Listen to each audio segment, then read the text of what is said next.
یہ کہانی ہے احمد کی، ایک غریب مزدور کی جو اپنے بیٹے حسن کے لیے دن رات محنت کرتا تھا۔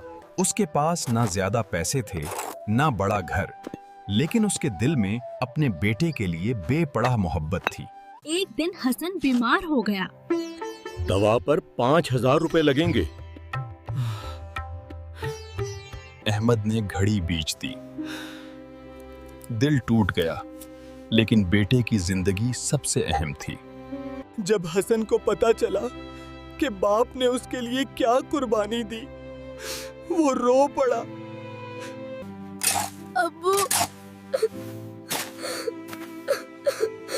میں آپ کی قدر نہیں کر سکا۔ بیٹے، والدین کی محبت اللہ کی رحمت کا عکس ہے۔ اللہ تعالیٰ نے قرآن میں فرمایا، اور ہم نے انسان کو اپنے والدین کے ساتھ اچھا سلوک کرنے کی تاکید کی۔